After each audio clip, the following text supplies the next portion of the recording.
اعوذ باللہ من الشیطان اللعین الرجیم بسم اللہ الرحمن الرحیم الحمد للہ رب العالمین الصلاة والسلام علی اشرف الانبیاء والمرسلین وعلی آلہ الطیبین الطاہرین المعصومین الذین اذہب اللہ عنہم الرجس وطہرہم تطہیرا اللہم صل علی محمد وآل محمد وعجل فرج قائم آل محمد۔ عزیزان محترم، عرفان اسلامی کی تلاش کے عنوان پر ہماری آپ کے ساتھ گفتگو جاری ہے، اور ہم نے انسان کے وجود میں موجود رجحانات کی طرف اشارہ کیا آپ کی خدمت میں، اور گزشتہ گفتگو میں اس نقطے کی طرف اشارہ کیا کہ انسان میں جو رجحان پایا جاتے ہیں، جو انسان کی دلچسپی کے امور ہیں، وہ امور جن میں انسان لگاؤ رکھتا ہے، جو کام انسان اپنی زندگی میں انجام دیتا ہے، تو انسان کے ان رجحانات میں خالص ترین رجحان، شریف ترین رجحان انسان کا وہ فطری رجحان ہے جو خدا شناسی سے متعلق ہے، جو خداوند متعال کی معرفت سے متعلق انسان کے وجود کی گہرائیوں سے ابھرتا ہے۔ لہٰذا بیان ہوا کہ تمام انبیاء کی بعثت کا بنیادی مقصد انسان کے وجود میں موجود اس فطری رجحان کو شکوفائی عطا کرنا ہے۔ لہٰذا یہ مطلب بھی بیان ہوا کہ انبیاء نے اس دنیا میں بعثت کے بعد قیام عدل کے لیے جد و جہد کی ہے، حکومت قائم کرنے کے لیے جد و جہد کی ہے، معاشرے میں عدل و انصاف کے لیے جد و جہد کی ہے، لوگوں کے درمیان تبلیغ کی ہے،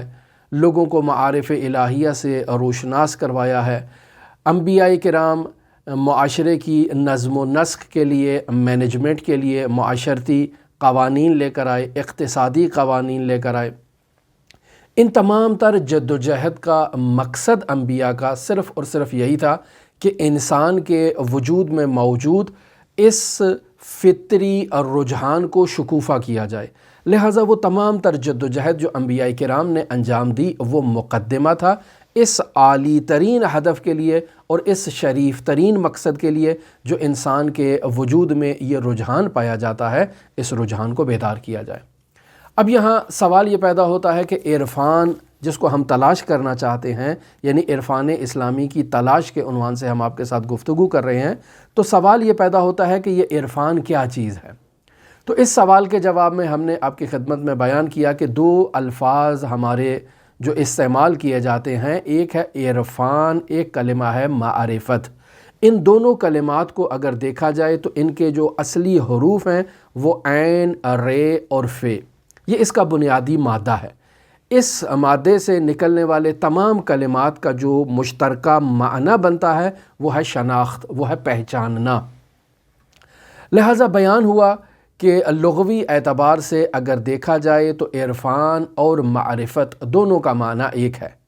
لہٰذا وہ تمام معارف جو حسی معرفت پر مشتمل ہوں، جو نقلی معرفت پر مشتمل ہوں، جو نقلی معرفت پر مشتمل ہوں، جو شہودی معرفت پر مشتمل ہوں، ان تمام معارف کو لغوی اعتبار سے عرفان بھی کہا جاتا ہے اور معرفت بھی کہا جاتا ہے۔ لیکن اگر آپ علم عرفان کی مخصوص اصطلاح کا نام لیں تو اصطلاحی اعتبار سے عرفان کا معنی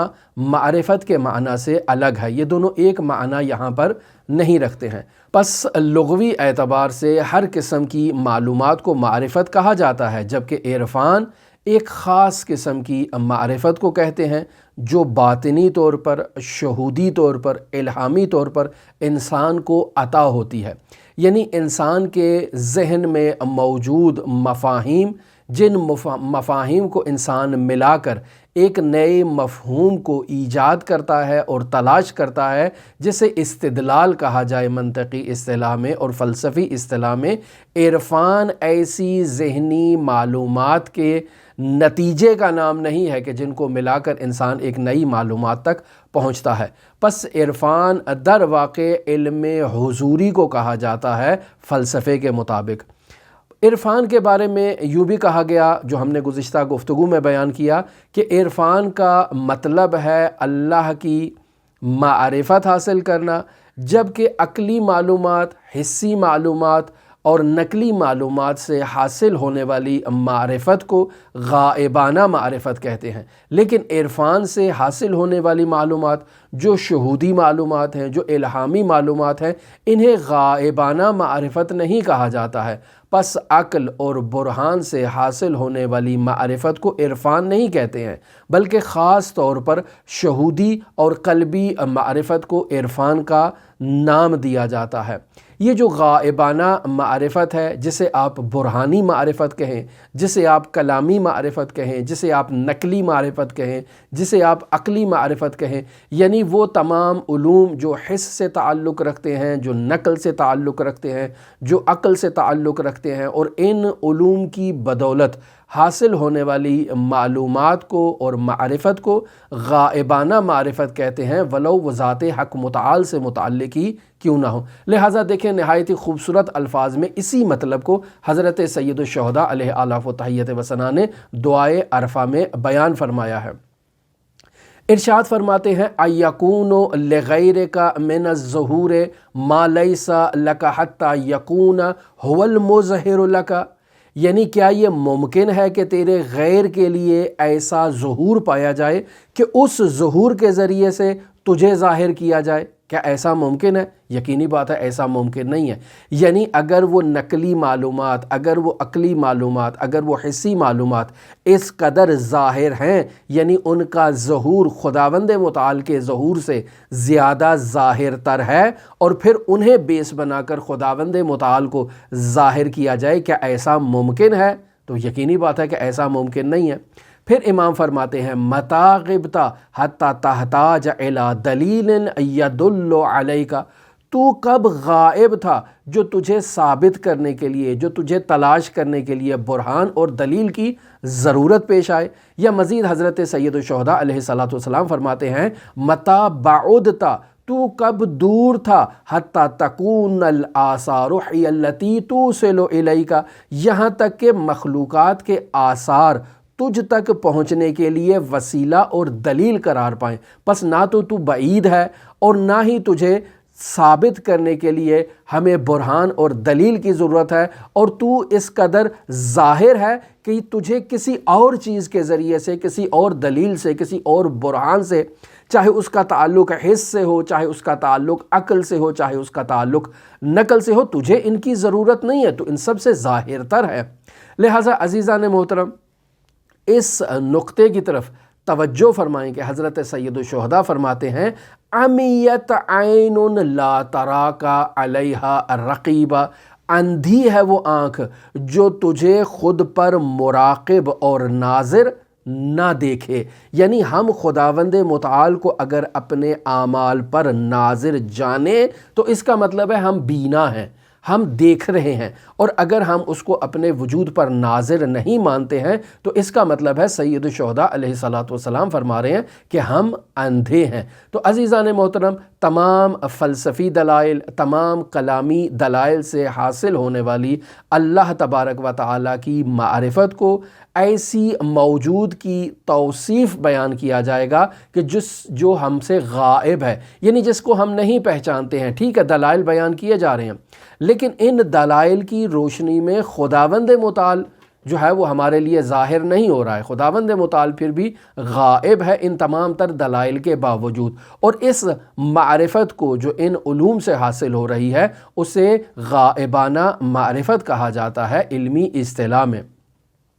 بالکل ایسے ہی ہے جیسے ہمارے ہاں مثال دی جاتی ہے کہ اندھوں نے ملتان کو تلاش کر لیا، ایک مثال دی جاتی ہے۔ ایسے ہی مثال ایک دی جاتی ہے کہ اندھوں نے ہاتھی کو تلاش کر لیا۔ ایک دفعہ ایک شخص آتا ہے جس شخص نے ملتان نہیں دیکھا ہوا، اس شخص کے سامنے ملتان کی توصیف بیان کرنا شروع کر دیتا ہے، ملتان کی تعریف بیان کرنا شروع کر دیتا ہے، اس کی سڑکوں کے اوصاف بیان کرنا شروع کر دیتا ہے، اس کے جو وہاں کے محلات ہیں ان کے اوصاف بیان کرنا شروع کر دیتا ہے۔ تو یہ تمام تر معلومات اس کو حاصل ہو جائیں گی، لیکن ان معلومات کے نتیجے میں اس کو ملتان کا علم پھر بھی نہیں ہوگا۔ یعنی ملتان کی یہ تمام معلومات اس کے پاس غائبانہ معلومات ہیں، اور ایک دفعہ وہی شخص ہے جس نے ملتان کو نہیں دیکھا ہے وہ خود جا کر ملتان کو نزدیک سے دیکھتا ہے، تو اب اس کی اچھی طرح سے سیر کرنے کے بعد جو اسے معلومات اب ہوئی ہیں، ان معلومات کو غائبانہ معلومات نہیں کہیں گے، بلکہ اس نے مشاہدہ کیا ہے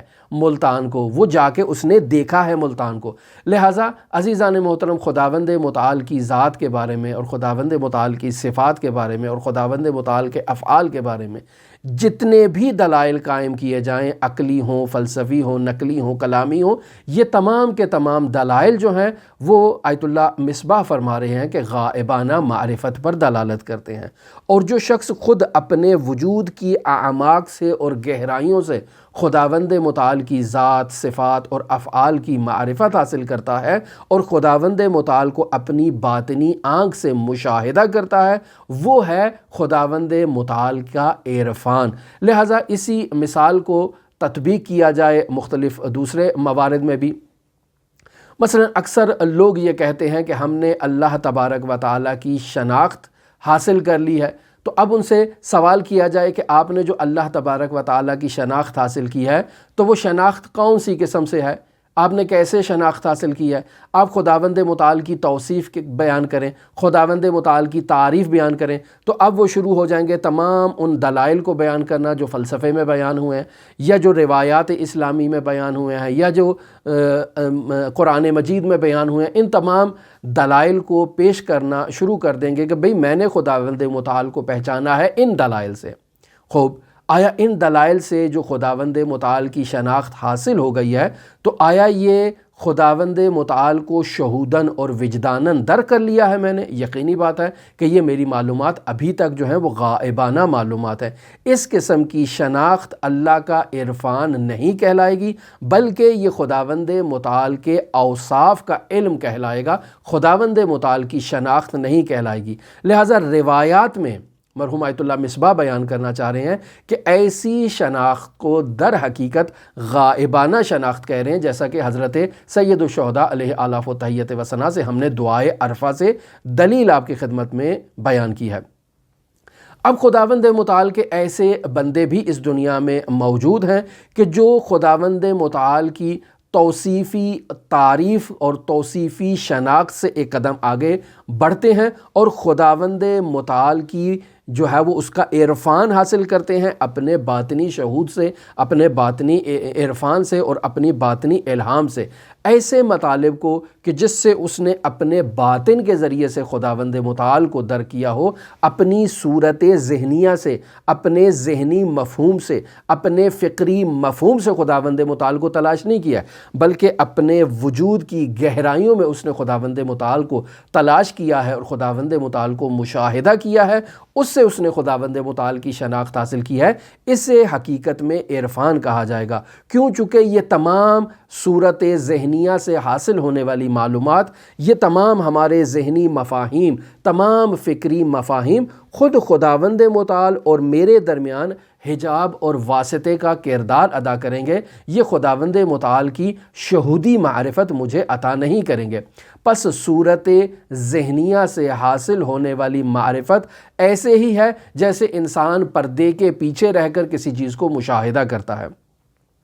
البتہ یہ معرفت بھی مقولہ تشکیک سے تعلق رکھتی ہے، اس میں بھی شدت و ضعف پایا جاتا ہے، یعنی پردے کے پیچھے سے معرفت بھی ایک انسان کی اس قدر گہری معرفت ہے کہ آپ کہہ سکتے ہیں کہ اس نے بہت زیادہ خداوند متعال کو درک کر لیا ہے ان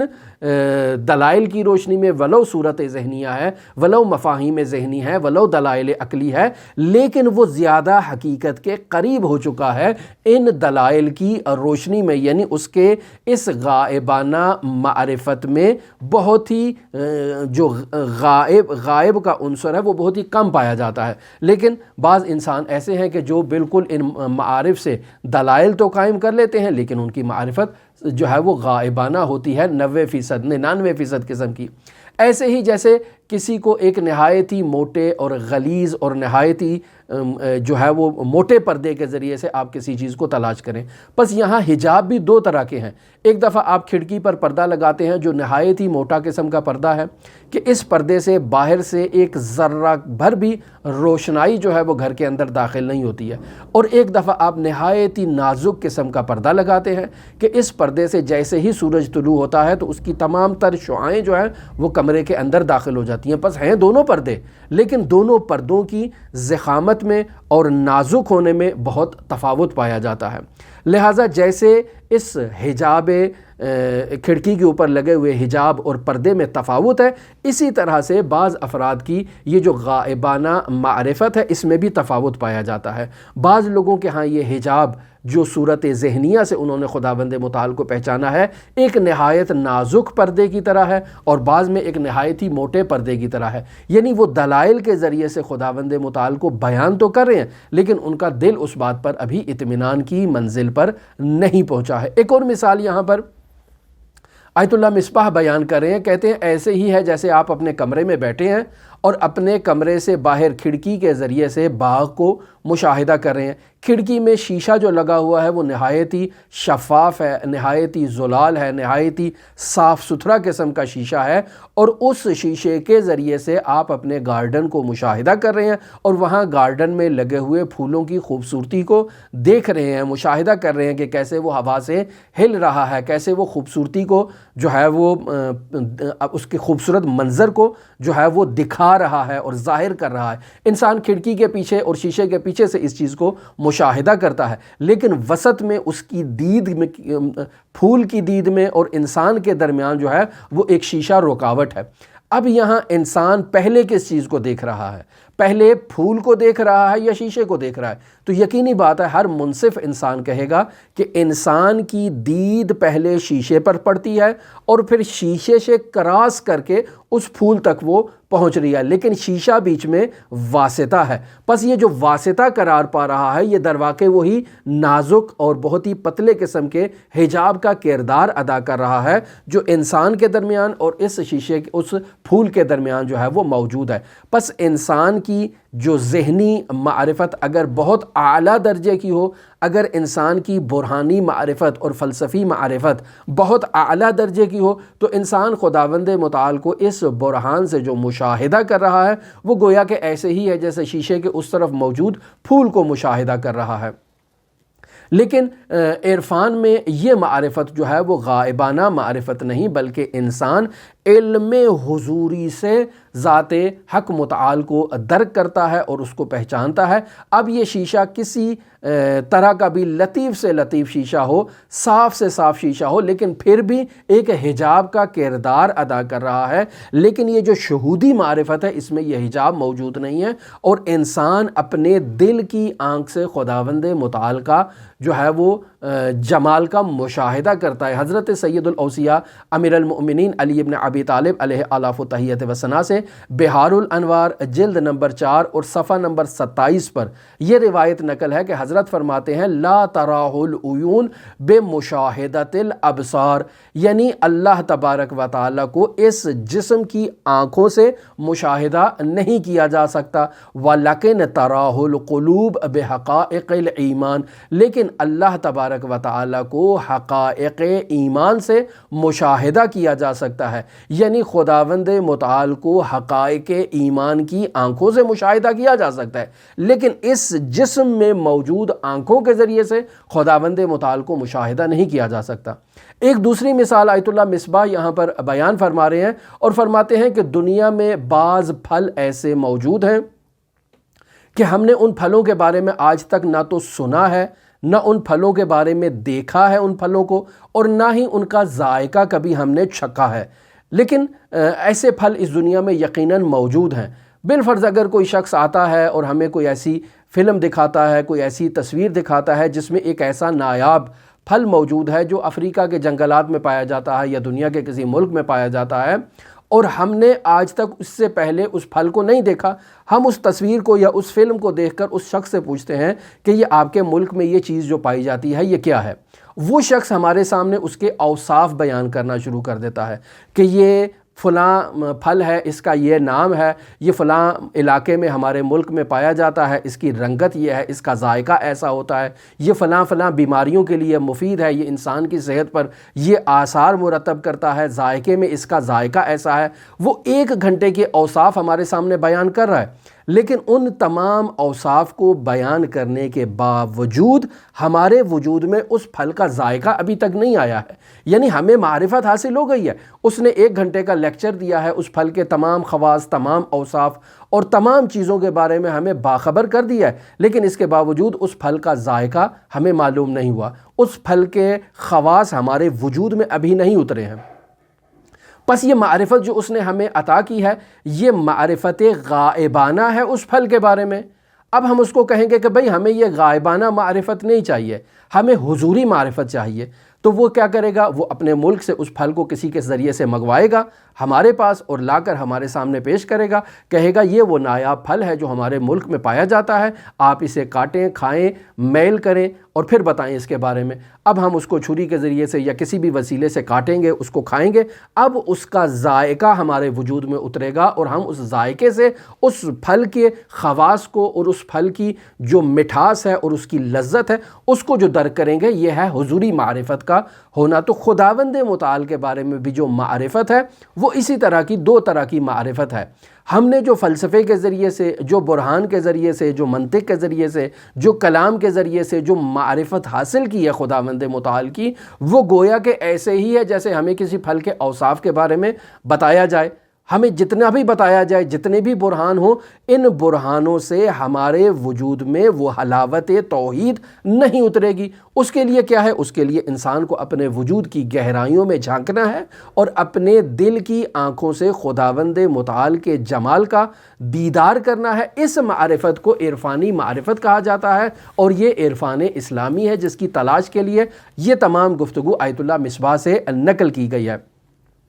ایک مثال دی جاتی ہے ہمارے معاشرے میں حلوے سے متعلق۔ ایک انسان سارا دن بیٹھ کر حلوہ حلوہ حلوہ کرتا رہتا ہے، تو آیا اس کا حلوہ کرنے سے اس کا منہ میٹھا ہو جائے گا؟ اس کے منہ میں پانی تو آ سکتا ہے لیکن اس کا منہ میٹھا نہیں ہوگا۔ اسی طرح آم، سارا دن انسان ایک تسبیح پکڑ لے اور آم کا تسبیح کا ذکر کرتا رہے، تو کیا اس آم کے لفظ کے تکرار سے اس کے وجود میں آم کی حلاوت اور شیرینی اور مٹھاس اتر جائے گی؟ یقینی بات نہیں آئے گی۔ منہ میں صرف پانی آ سکتا ہے، وہ حلاوت نہیں آئے گی۔ وہ حلاوت کیسے آئے گی؟ کہ جب اس کے ہاتھ میں آم دے دیا جائے، یہ اس کو کاٹے، اس کو کھائے، اس کی لذت کو محسوس کرے، اب اس کو پتہ چلے گا کہ آم کیا ہے، حلوہ کیا ہے، مٹھائی کیا ہے اور وہ نایاب پھل کیا ہے جو مختلف ممالک میں پایا جاتا ہے اور آج تک ہم نے اس کو نہیں دیکھا ہے۔ پس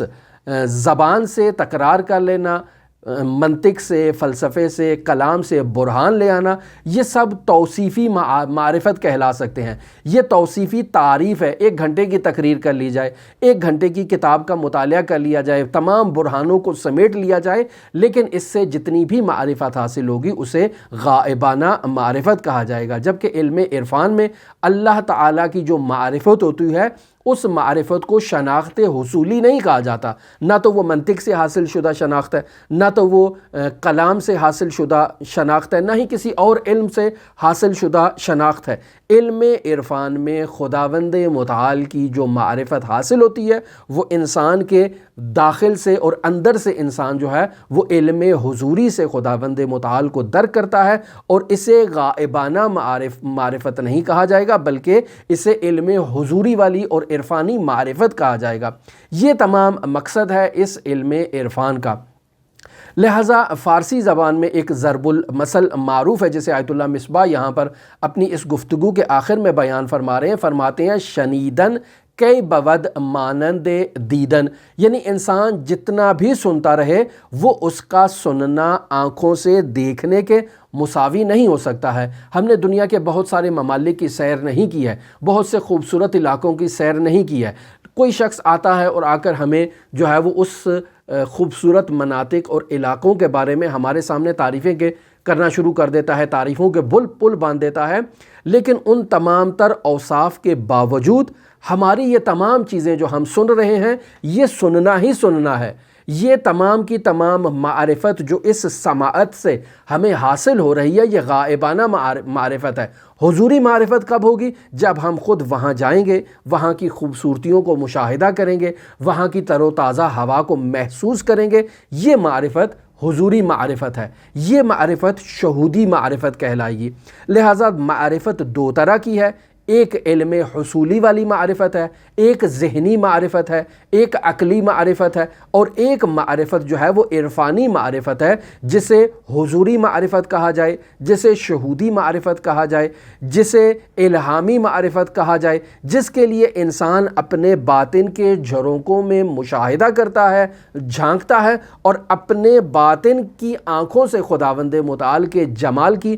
زیارت کرتا ہے اور خداوند متعال کے جمال کا مشاہدہ کرتا ہے۔ اور اب انسان جو خدا کا عارف ہوا ہے، اس کے پاس غائبانہ معرفت نہیں ہے۔ اس معرفت کو حاصل کرنے کے لیے یہ علم عرفان کی مباحث ہیں، اور یہ علم عرفان کی تلاش کے موضوعات جو ہیں وہ آپ کی خدمت میں مرحوم آیت اللہ شیخ محمد تقی مصباح یزدی سے بیان کر رہے ہیں ہم آپ کی خدمت میں۔ کل کی جو گفتگو ہے وہ در واقع اسی عرفان کو دو حصوں میں تقسیم کیا گیا ہے، اور بیان کیا گیا ہے کہ علم عرفان کے بھی دو قسمیں ہیں، ایک عرفان نظری ہے، ایک عرفان عملی ہے۔ عرفان نظری میں تمام کی تمام یہی بحثیں جو علم حصولی سے متعلق ہے، جو صور ذہنیہ سے متعلق ہے، یہ علم حصولی کے تحت آ جائیں گی، جبکہ عرفان عملی میں وہ تمام معرفت کی اقسام آ جائیں گی کہ جو علم حضوری سے تعلق ہیں اور اس تعلق رکھتی ہیں، اور اس کی تفصیل انشاءاللہ کل ہم اپنی گفتگو میں آپ کے ساتھ بیان کریں گے۔ ہماری دعا ہے کہ خداوند متعال ان نایاب نورانی مطالب کو سمجھنے کی ہمیں توفیق عطا فرمائے۔ ہماری دعا ہے کہ خداوند متعال منجی عالم بشریت حضرت صاحب العصر والزمان کے ظہور میں تعجیل فرمائے، ہمیں ان کے اصحاب و اعوان اور انصار میں شمار فرمائے۔ آپ تمام عزیزان کے لیے امام علی ابن موسیٰ رضا کی نورانی بارگاہ میں نائب الزیارہ بھی ہیں اور دعا گو بھی ہیں۔ اللہم صلی علی محمد و آل محمد وعجل فرج قائم آل محمد۔